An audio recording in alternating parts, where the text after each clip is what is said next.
তোমাকে যদি কেউ বলে তুমি সুন্দর, তুমি কি বলো? আরে না না, আমি কিছু না, তুমি বাড়িয়ে বলছো। আসলে আজকে তেমন একটা লাগছি না, চেনা লাগছে তো। আমিও ঠিক এটাই করতাম। কেউ যদি আমাকে ভালোবাসতো, যত্ন নিত, উপহার দিত, আমার ভেতরে একটা অদ্ভুত অস্বস্তি হতো। মনে হতো এটা কেন করছে সে, আমি কি এই ভালোবাসার যোগ্য? আর তারপর শুরু হতো সেই চেনা অপরাধ বোধ। আজকে আমি তোমাদের সাথে সেই গল্পটা শেয়ার করতে চাই। কিভাবে আমি বুঝলাম যে ভালোবাসা নেওয়াটাও একটা শিল্প, এবং কেন আমরা অনেকেই সেটা ঠিকমতো পারি না।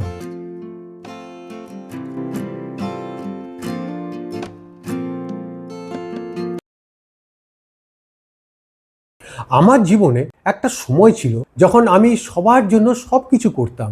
বন্ধুর সমস্যা, আমি আছি। পরিবারের কোনো দরকার, আমি যাচ্ছি। কারো মন খারাপ, আমি সাথে আছি। কিন্তু যখন কেউ আমার জন্য কিছু করতে চাইতো, আমি সরে যেতাম। মনে হতো না, তোমার কষ্ট করতে হবে না, আমি ঠিক আছি, সামলাতে পারবো। আর এই সামলাতে পারবো, এটা ছিল আসলে একটা মুখোশ। একদিন আমার খুব কাছের একজন মানুষ আমাকে বলল, তুমি কি কখনো কাউকে তোমার জন্য কিছু করতে দাও, নাকি তুমি শুধু দিতেই জানো? সেই প্রশ্নটা আমার বুকে এসে লাগলো। আমি রাতে শুয়ে শুয়ে ভাবলাম, সত্যি তো, আমি সবসময় দিচ্ছি, কিন্তু নিতে পারছি না কেন? তখন বুঝলাম এটা কোনো বিনয় নয়, এটা একটা গভীর বিশ্বাস থেকে আসছে যে আমি এই ভালোবাসার যোগ্য না। তোমরা কি জানো এই অনুভূতিটা কোথা থেকে আসে? অনেকটা ছোটবেলা থেকে। আমরা অনেকেই এমন পরিবেশে বড় হই যেখানে শেখানো হয় নিজের কথা বেশি ভাবা স্বার্থপরতা, বা বড়রা যা দিচ্ছে সেটা নাও কিন্তু বেশি চেয়েও না।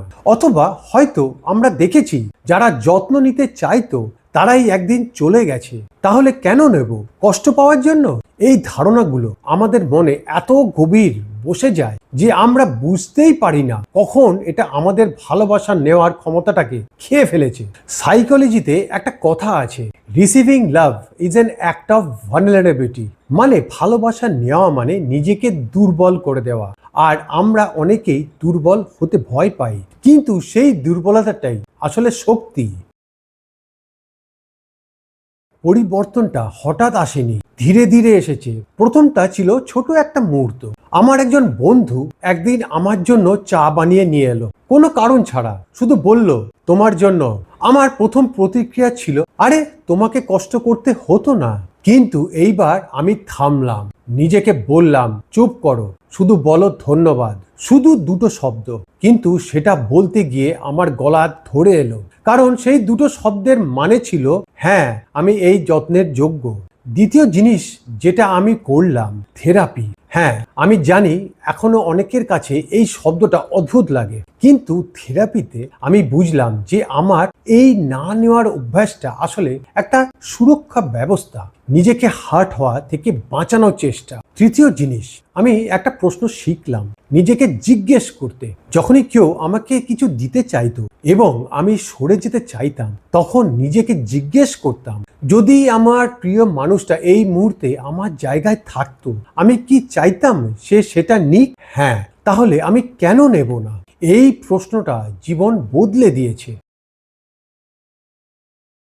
আমি এখন বুঝি ভালোবাসা নেওয়াটা কোনো দুর্বলতা না। আসলে যখন তুমি কাউকে তোমাকে ভালোবাসতে দাও, তুমি তাকে একটা উপহার দিচ্ছ, তার ভালোবাসাকে সম্মান দিচ্ছ। ভাবো তো, তুমি যদি কারোর জন্য অনেক কষ্ট করে কিছু করো আর সে বলে না না দরকার নেই, তোমার কেমন লাগে? খারাপ লাগে না? তুমি যখন ভালোবাসা নিতে অস্বীকার করো, তুমি আসলে অন্যের দেওয়ার আনন্দটাও কেড়ে নিচ্ছ। আর সম্পর্ক মানে শুধু দেওয়া না, সম্পর্ক মানে দেওয়া আর নেওয়ার একটা সুন্দর ভারসাম্য। যে সম্পর্ক শুধু একজন দেয় সেটা একটা ক্লান্ত সম্পর্ক, দুজনে দিলে আর নিলে সেটা জীবন্ত থাকে।